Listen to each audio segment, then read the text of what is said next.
Ordo ab chao. That is their slogan. Order out of chaos.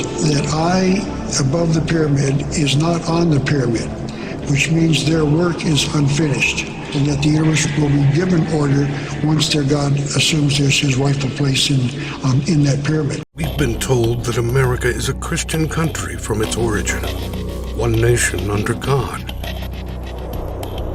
We've been taught that our government is for the people, by the people. But what if it's all been just a grand deception? What if the God, worshipped in secret by government leaders in our nation's capital, is in fact our enemy, and many of our leaders have been venerating him secretly through arcane rituals, setting the scene for the incarnation of this ancient entity? They used the powerful energy of ninth-degree sex magic, through which the goddess Babylon herself might appear in human form. What if everything we thought we knew about this great nation was designed to bring about the greatest conspiracy of all time? A conspiracy for the souls of humanity. What if I told you that America was founded by the darkest elite secret societies, and that there are still powerful remnants, controlling hands in high positions, carrying this torch?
Let's take a moment to think about how this upside-down clown world operates. For those who spew lies, the world becomes a playground. For those who seek truth, the world becomes a prison. Each of us falls somewhere on that spectrum, oscillating between self-aggrandizement and self-abnegation. But we all know that in this world, the shrewd, amoral, lying elites catch all the breaks. It's a game rigged for sociopaths and control freaks. Nearly 8 billion human beings now occupy the Earth. Those who value truth over mass deception must sometimes wonder why they're here. If you had full control over your own destiny, would you have willingly incarnated into a realm where intelligence agencies use children as sex slaves to manipulate world affairs? A realm where a mobbed-up megalomaniac like Donald Trump could become leader of the most powerful military nation ever known? A realm where weaponized weather modification systems and an evil, intelligent dust made of nanotechnology serves the sociopathic whims of profiteering disaster capitalists? A realm where dissent is being criminalized while an epidemic of gangsterism masquerades as democratic government? Those are questions worth asking, don't you think? Questions worth asking, don't you think? Our projections show that by the year 2025, not only America, but the entire planet will be under the protection and the dominion of this power alliance. The gains have been substantial, both for ourselves and for you, the human power elite. What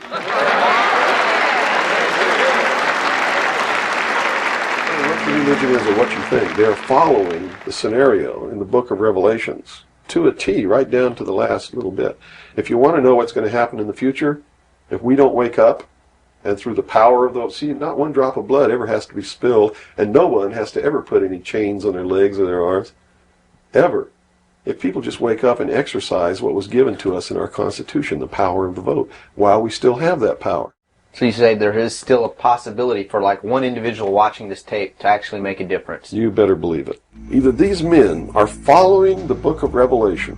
The book of Revelation is it is in the Bible. Mm-hmm. They're either following it, just like a plan, and bringing the prophecies in there to pass to manipulate and control those who believe in those prophecies and neutralize them, so to speak. In other words, if this is written in the Bible and God has ordained it, who am I to resist? It must come to pass, so I'm not going to try to stop it. Okay. What a perfect way to neutralize the opposition right off the bat. Or there really is a God, and what he said was going to come to pass is coming to pass. Why is it that we can hear something this important and still forget it by tomorrow? Maybe we don't want to believe. Maybe we're scared. But I think it's something else.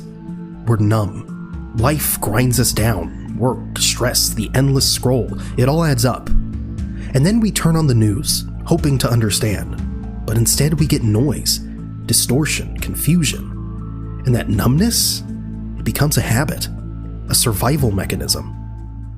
But what if that's exactly what some are counting on? Read the book of Revelations, whether you believe in the book or not, read it, because the men who are bringing this about are using it as their script. This interview was recorded in 1992, and as you listen, you'll understand why his blueprint still matters today.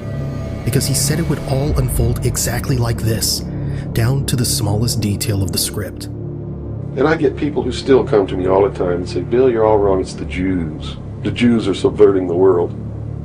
Man, it's not the Jews, it's not the Catholics, it's not the blacks. It's these men who belong to the ancient mystery schools, who meet in secret and decide the fate of the world.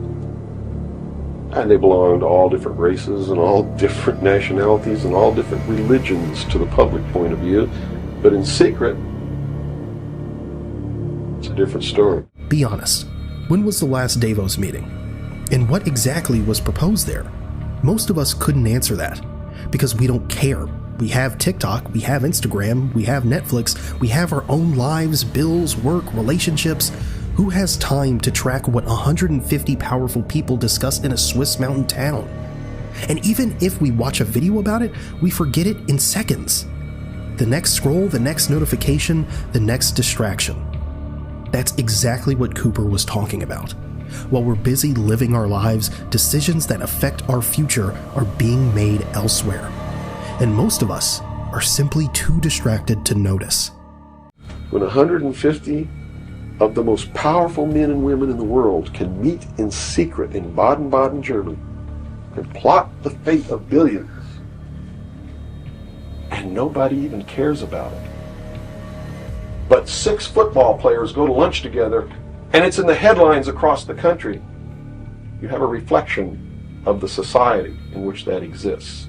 And it is a sick, sick society that is doomed to self-destruction. So based on that scenario, there's some truth into what these men are looking at. Absolutely, and that's what makes me so sick, is that I'm trying to wake up a people who on a daily basis are proving the ones that I'm warning them about to be right. At the highest levels of all countries, they all belong to the same club.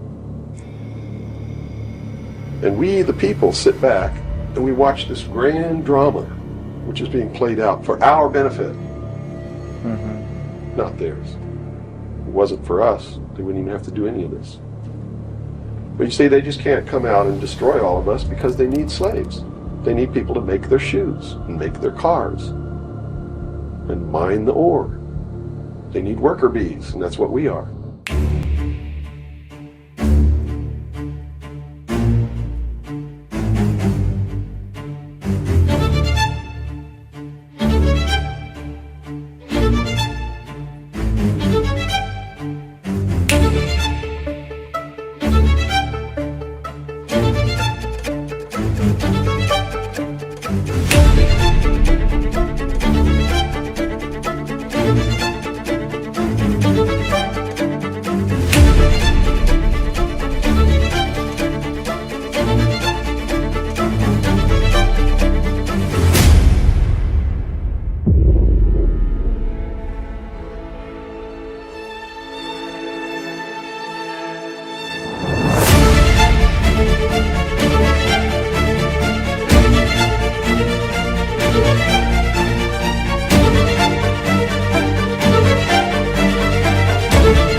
The fourth horse, the fourth horseman of the apocalypse, is the pale horse. And I looked, and behold a pale horse, and his name that sat upon him was Death. And hell followed with him, and power was given unto them over the fourth part of the earth, to kill with sword, and with hunger, and with the beasts of the earth. Now, look at the four horsemen. Revelation 6 describes white, red, black, and pale. The Greek word for pale is chloros, greenish, the color of death. Some point to the red horse, war, as already writing. The black horse comes next. Famine, collapse. The verse describes inflated prices, scarcity. Some suggest it could be approaching. Revelation 13 describes a world where no one can buy or sell without a mark. Today, central bank digital currencies are rolling out globally. Is it the mark? No one can say. But the technology described? It's being built. It was a welcome change when they put me on terrorism watch duty. Every day, I'd go in and I'd get starting points for SIGINT, which is Signals Intelligence. A lot of them were American, which felt strange, but you just keep reminding yourself, I could stop a dirty bomb attack and save thousands of lives. Thing is, you're not just following your bad guy targets, you're also following their metadata, which is basically all the phone numbers that they're in touch with. Let's say your target is a shady Iranian banker operating out of Beirut. Okay, so you're watching his stuff, but you're also watching all the people that he talks to, including, his cousin who's just some dentist living in Buffalo. And then you have to watch all of that guy's contacts. And by the time you go a third hop out from the original target, you're watching this bartender chat with her mother about Botox. Because 3 hops from anyone with, say, 40 contacts, you're looking at a list of 2.5 million people. And there's that moment when you're sitting there and the scale of it hits you. The NSA is really tracking every cell phone in the world. No matter who you are, every day of your life, you're sitting in a database just ready to be looked at.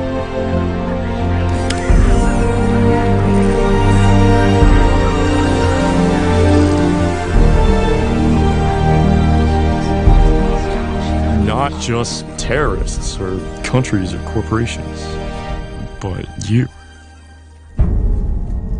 Whether you believe it or not, some in power clearly do.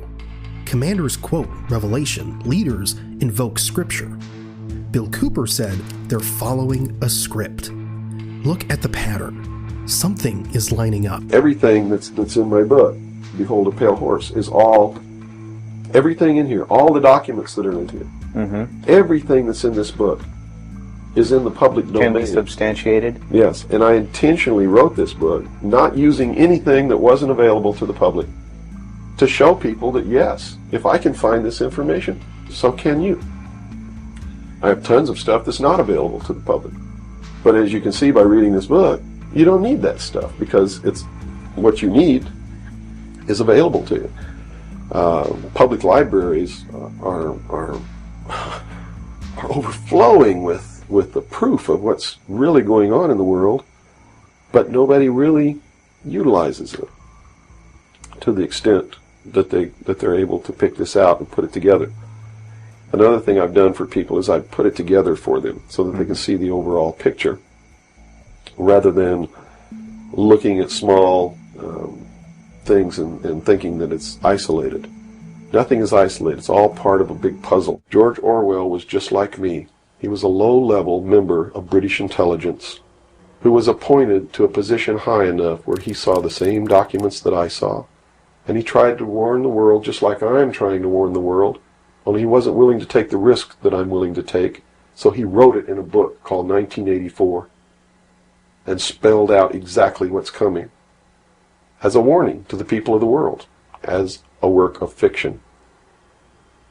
But you notice that that work of fiction really stirred people up because they knew that it wasn't fiction. In their heart of hearts, everyone who's read that book knows that it's coming. Here's what Orwell understood.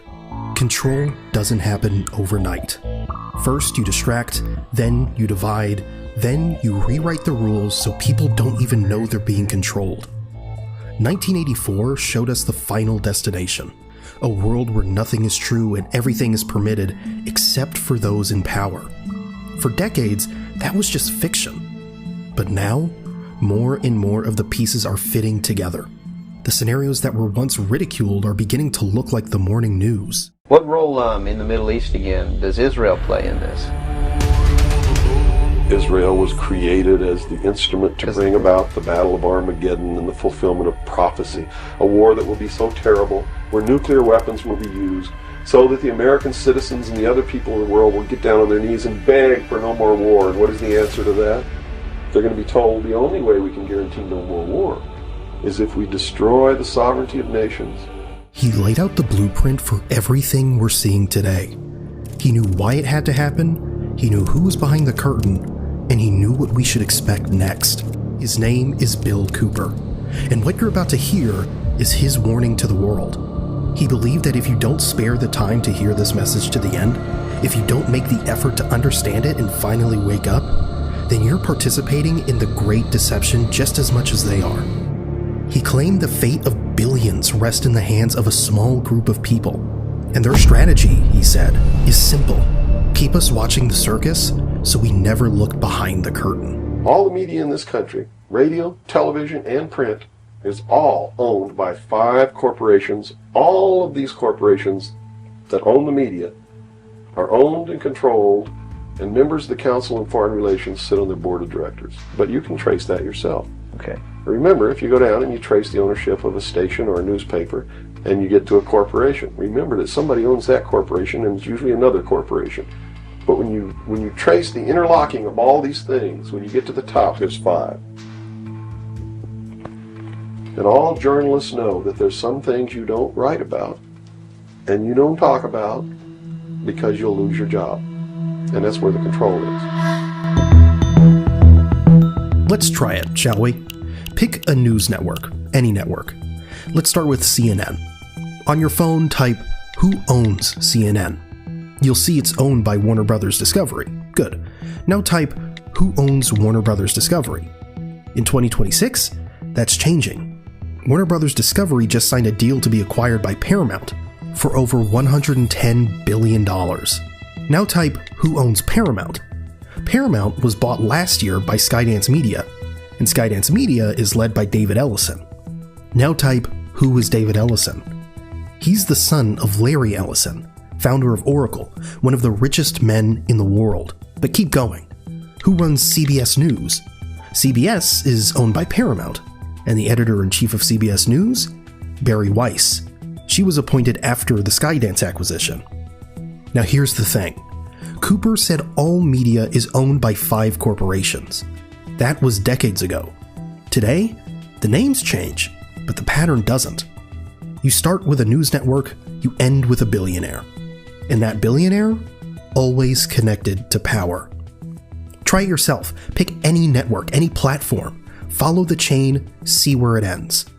You might be surprised how fast you get to the same place. Let's continue, because this next part is about us. I was listening to the radio the other day. They just contracted to pay one player on one team $6 million a year. Can you believe this? And why is that? It's the Roman circus. What does the emperor do when the people become restive, and when the people are asking questions, and when the people don't like the policies of the emperor? He sends them to the circus. He creates a circus. He builds a giant coliseum. And he begins to throw the Christians to the lions. And he has great chariot races and football games and basketball games, all to keep the idiots preoccupied with things that don't mean anything in the scheme of the entire world, so that they don't have the time to learn what the truth is, so they don't ever get smart enough to learn how they're being manipulated, so they don't ever question the emperor. That's why they pay a player on a football team or a baseball team $1 million or $2 million or $3 million a year. It is the Roman circus. It's sad. It's really sad. Juvenal, the Roman poet, said it almost 2,000 years ago. The people who once handed out military commands, high offices, everything, now restrains itself and anxiously hopes for just two things: bread and circuses. Bread and circuses. Today, the bread is your paycheck. The circus is the game. And while we're glued to the screen cheering for millionaires we've never met, the real decisions are being made somewhere else, by people we'll never see. Because here's the uncomfortable truth. History shows that a society obsessed with entertainment often becomes easier to control. As long as we're watching, we're not asking. As long as we're cheering, we're not challenging. And as long as we're numb, they stay in power. You can talk conspiracies all day and people will just ridicule you, call you paranoid. But when you start talking about what you're not supposed to, that's when they come after you. At least that's what Bill said in the full interview. But now, he's starting to say things that really make you pause. Look at the pattern.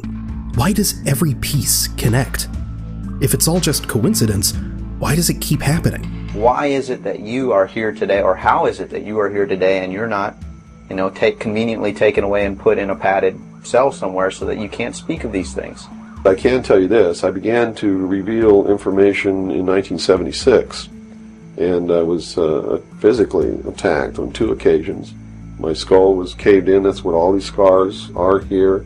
On the second attack, I lost my leg. They visited me in the hospital. They had no intention of killing me. They were delivering a message to me.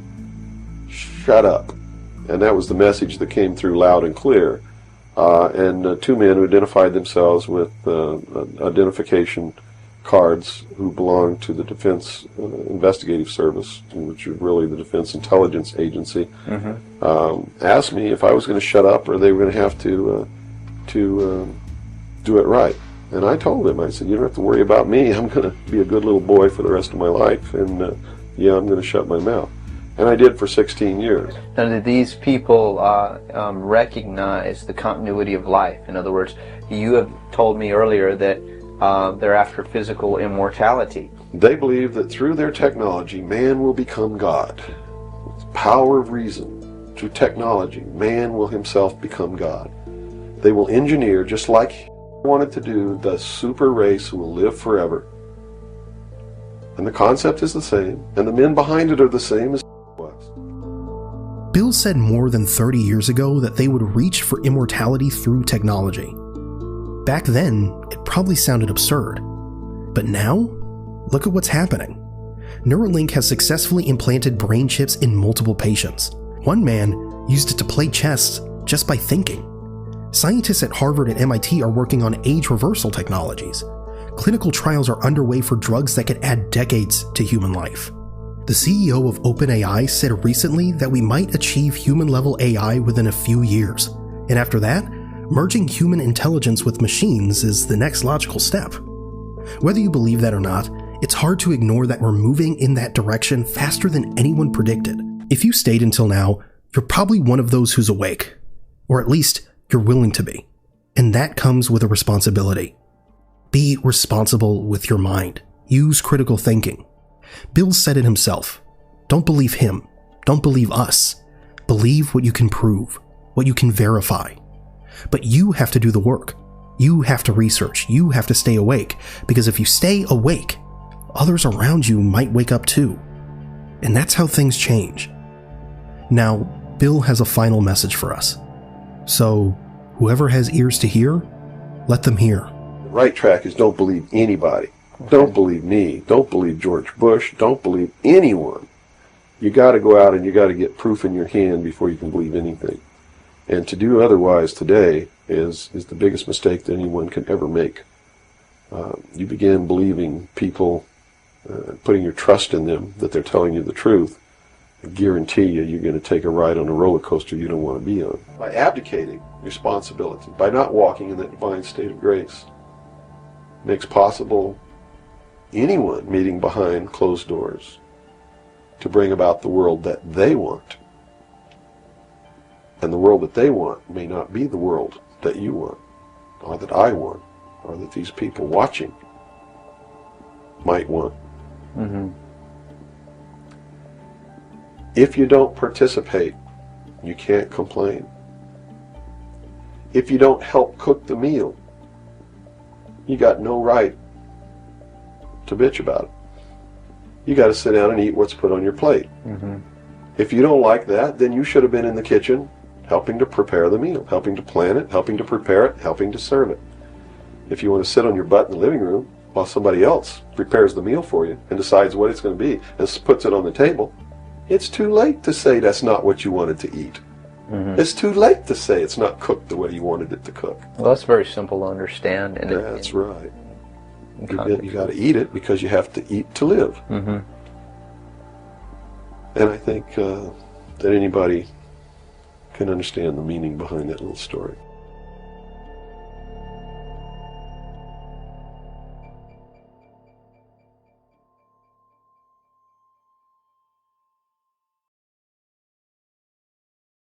I would like to thank each and every one of you for your hard work and dedication to our cause.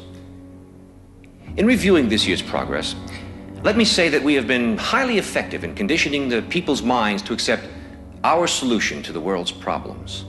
As you know, we ourselves do not need to hold any visible office of leadership. As a matter of fact, it's better that we do not. If we control the finances, news media, food, transportation, energy, we control everything. The energy crisis here in the United States was exceptionally successful worldwide, and we expect similar success with our upcoming food shortage. Our labor leaders have made great progress by causing confusion and work stoppages in all areas of the world. Financially, the dollar is being devalued even faster than we could have hoped. Politically, the public has lost total confidence in any form of government. The threat of universal war is a daily possibility.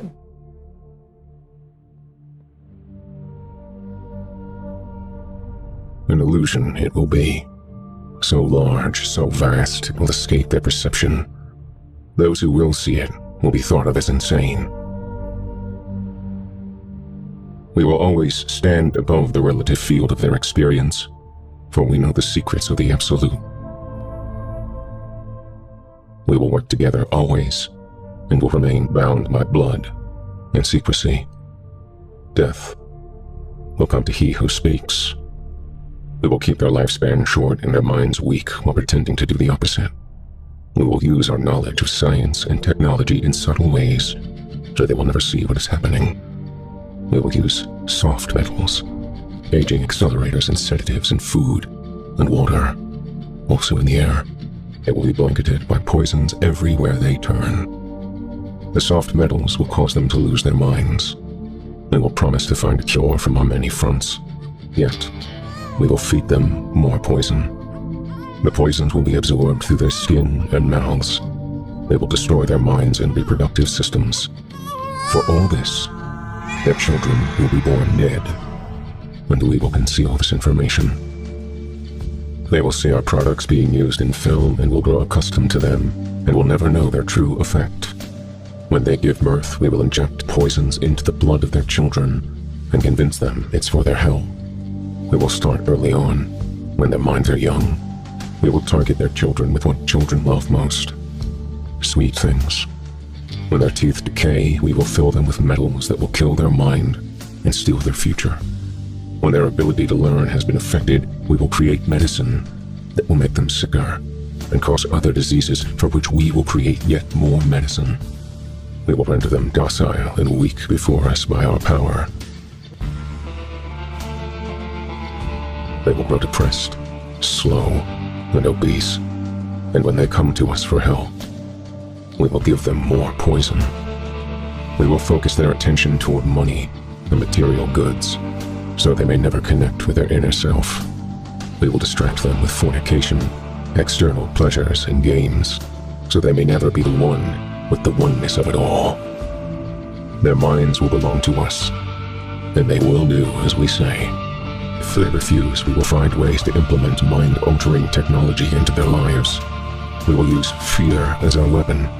We will establish their governments and establish opposites within. We will own both sides. We will always hide our objective, but carry out our plan. They will perform the labor for us, and we shall prosper from their toil. Our families will never mix with theirs. Our blood must be pure always, for it is the way. We will keep them separated from the oneness by dogma and religion. We will control all aspects of their lives. We will make them kill each other when it suits us, and tell them what to think and how. We will guide them kindly and gently, letting them think they are guiding themselves. We will foment animosity between them through our factions. When a light shall shine among them, we shall extinguish it by ridicule or death, whichever suits us best. We will make them rip each other's hearts apart and kill their own children. We will accomplish this by using hate as our ally, anger as our friend. The hate will blind them totally, and never shall they see that from their conflicts, we emerge as their rulers. They will be busy killing each other.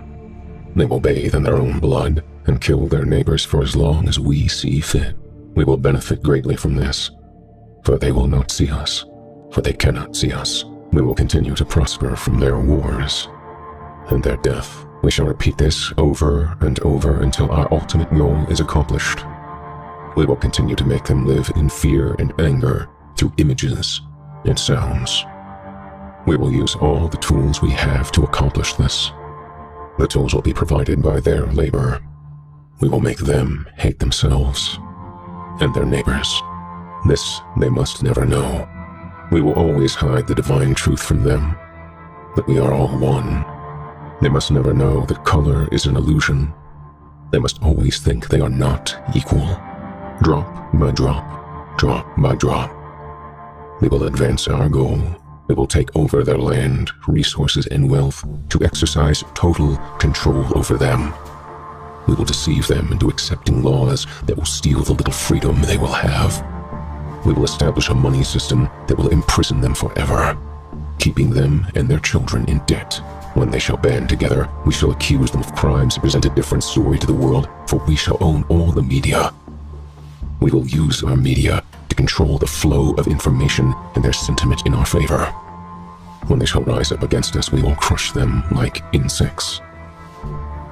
They will be helpless to do anything, for they will have no weapons. They must never learn this truth, for they will turn against us. For their work, they will be rewarded with earthly things and great titles, but never will they become immortal and join us. Never will they receive the light and travel the stars. They will never reach the higher realms, for the killing of their own kind will prevent passage to the realm of enlightenment. This they will never know. The truth will be hidden in their face, so close they will not be able to focus on it until it is too late. Oh yes, so grand the illusion of freedom will be, they will never know that they are our slaves. When all is in place, the reality we will have created for them will own them. This reality will be their prison. They will live in self-delusion. When our goal is accomplished, a new era of domination will begin. Their minds will be bound by their beliefs, the beliefs we have established from time immemorial. But if they ever find out they are our equal, we shall perish then. This they must never know. They must never, ever find out what we have done. This covenant must never, ever be known to exist.